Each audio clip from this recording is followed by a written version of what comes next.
Chapter 11. Colors and light converged around Destiny as he disappeared from Saramea.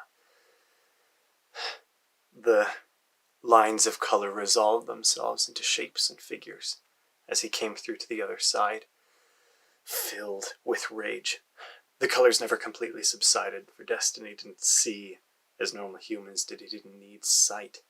The lines of color and light continued to surge from everything around him, strings that connected to Destiny himself and gave him all the information he ever needed to know about this world. He stalked through, the lines of light shifting forward in the shapes of tents and people going around a Veodiccian camp. As he walked, he surged with anger. The anger wasn't his own. Having a human host was infuriating for Destiny. It gave him human emotions and limited him. If he tried to use his full power, he would have completely destroyed G. And with the world corrupted as it was by the Prophithians, there was no way he could do what he needed without G himself. He held Talonthorn in his hand as he stalked forward, feeling and sensing the situation. He didn't need a plan. He was a force of nature. He knew what he needed. But he continued to walk forward anyway, letting this rage seep out of G's body until he could get control of himself again. As he went, a winged soldier to the side sent a mental command to Destiny, and he ignored and continued to stalk forward, only turning in time to catch his blade as the soldier came. Destiny was caught off guard for a moment as he realized that he hadn't seen the attack coming. He had no idea how this soldier had done something without Destiny knowing that it was going to happen. He caught the blade and fought the man until a bolt of electricity clapped between the two of them and threw Destiny off balance. He managed to catch himself and noticed another soldier coming up from behind. He tried to force him back, pushing on the strings to sire and send the soldier back, but his siring was weak, and the soldier was stronger as he came forward, sandaled foot, catching Destiny in the face. It threw him to the ground, and he rolled forward trying to catch another kick from the first soldier. But again, a bolt of electricity caught him on the side with searing pain. Destiny felt his control over G lessen, and he frantically tried to gain control, travel, or do something, but his power was waning to the point that Destiny simply watched helplessly as soldiers piled on top of G and held him down to the ground. Destiny felt his control disappear.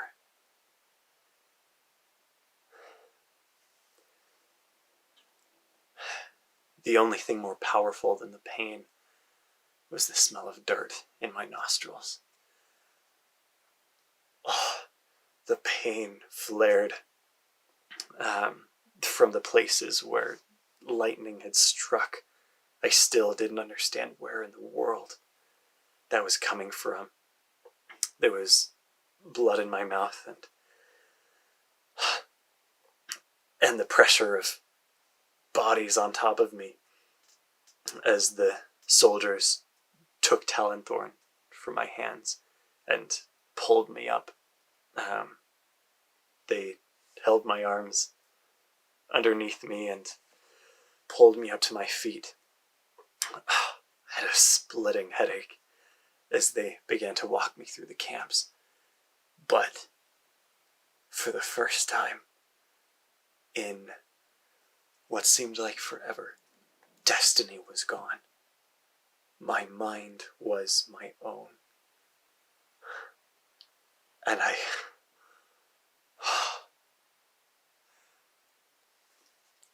I didn't care about anything else. I was free of destiny, and that was all that mattered. The soldiers led me to a large tent and took me in, and it was again filled with people of wings looking around a large map.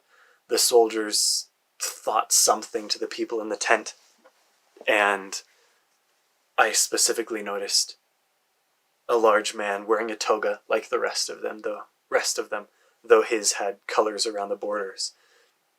He had large feathery wings, more regal and elegant than really any of the others that were in the tent. And he had a sharp face. As he looked at me intently, his gaze almost hateful somehow in his questioning. The soldiers set Talonthorn before him, and one of the soldiers grabbed my hand and, humming, took Featherlife from my hand. I didn't know how he had done it. I tried to take the ring off before, but since the point that Veodiccia had given it to me, I hadn't been able to take it off, and they just slipped it off no problem. They set that before him as well, and he flapped his wings once.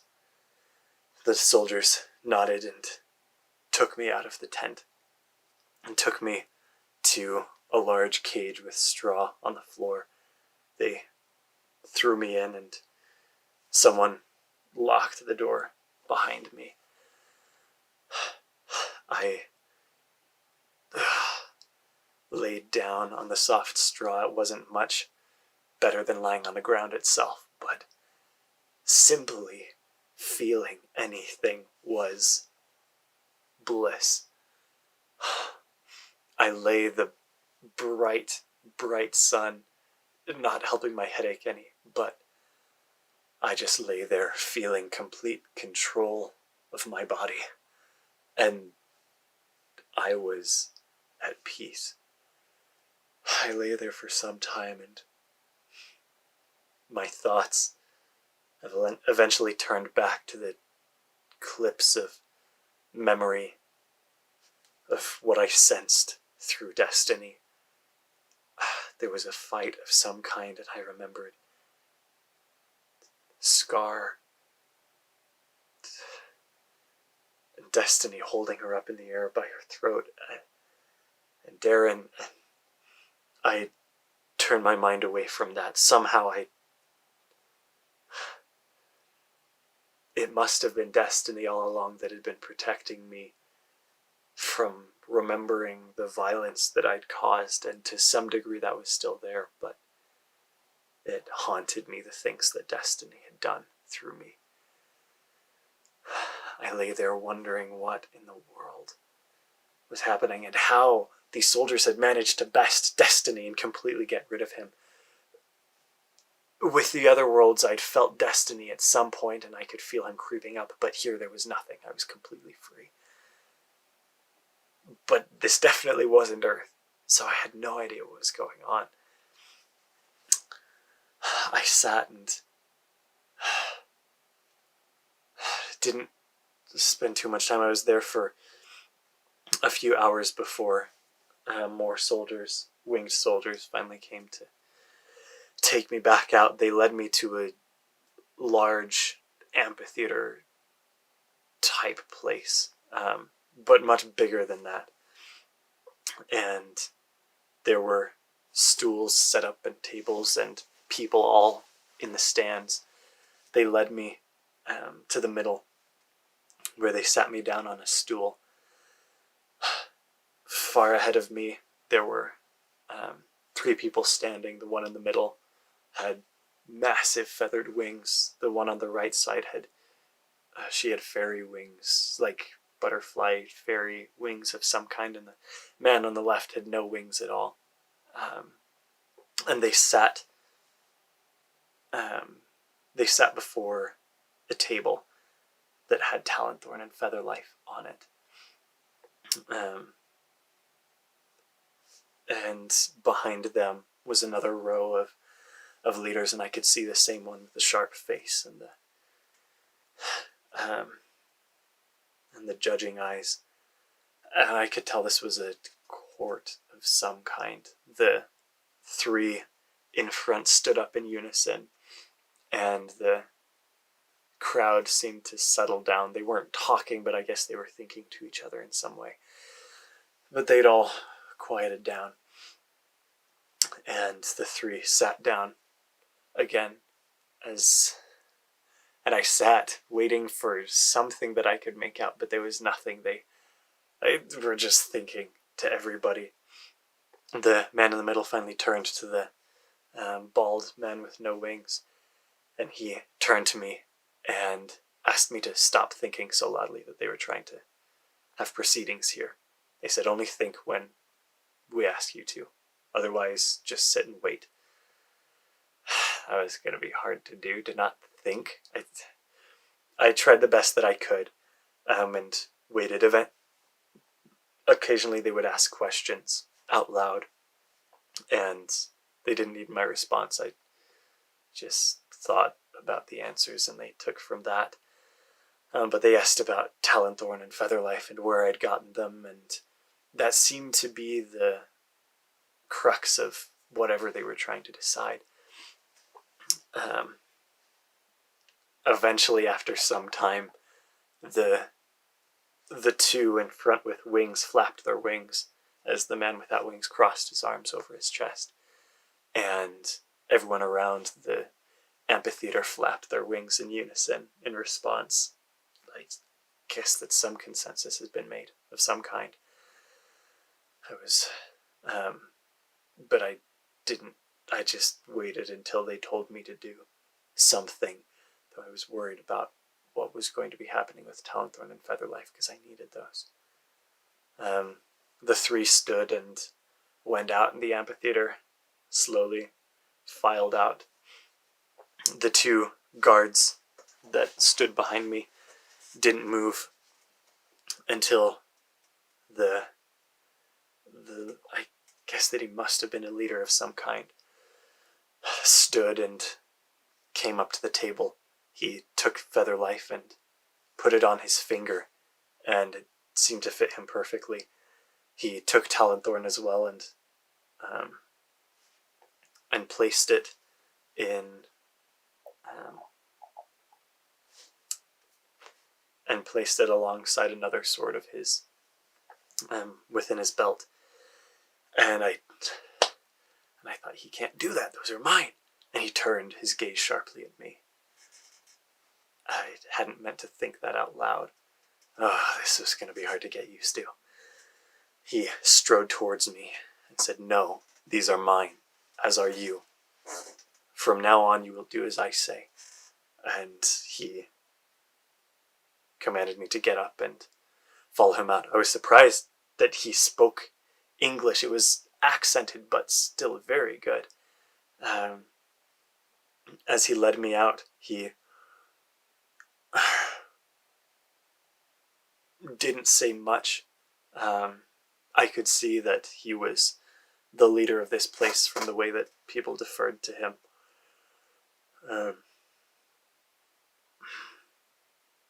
And I guess he must have been able to sense all of the questions that I had, and I must have been thinking them very loudly, because he finally he ruffled his feathers and turned and finally explained a few things. He said that his name was Anciano, and that he was the general of this camp. He didn't explain anything about Talonthorn and Featherlife and what exactly would be happening with those.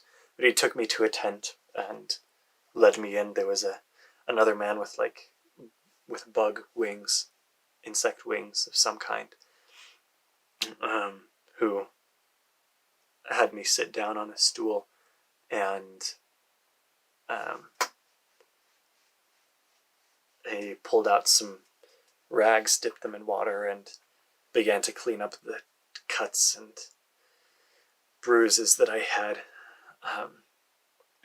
And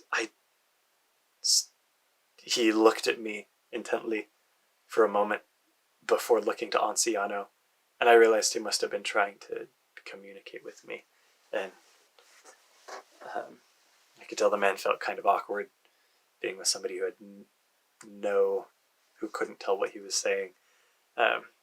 Anciano translated for him, and asked me to think about how I'd gotten these injuries, and he just asked me to rethink the situation, and I couldn't remember much because it had been destiny, and he'd been blocking my mind somehow. But I went through the best that I could as the medic cleaned me up, and I realized that I felt a lot better. And like even the bruises that I had seemed to be dissipating. I thought, how did that happen? And the medic flapped his wings, and I felt a wave of the opposite of pain, comfort, I guess healing, pass by me, and I realized that he had magical wings, like healing powers of some kind. I thought, whoa, that's cool. He gave me 2 pendants with stones similar to the ones that were in Talonthorn and Featherlife, and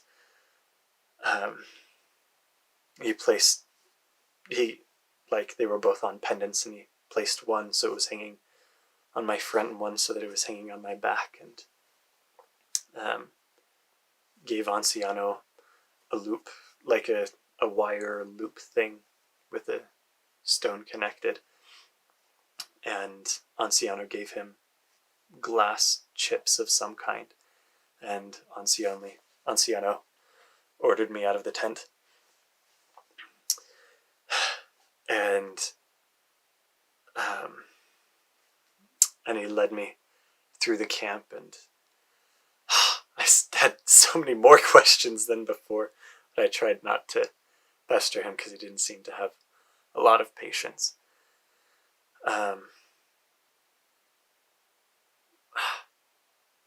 But he answered some of my thoughts and explained that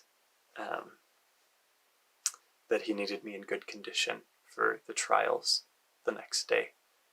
I thought, trials? But he didn't respond to that. He led me to a smaller tent than any of the ones that we'd been in, and it seemed to be his quarters of some kind. He gestured toward a hammock in the middle of the tent and told me that that's where I would be sleeping. He said to get some rest because we'd be starting early the next morning. And turned to his own things. Though I'd been healed by the medic, I was still absolutely exhausted from everything that had happened that day, and settled into the hammock and easily fell asleep, though still wondering what in the world I was in the middle of. End of chapter 11.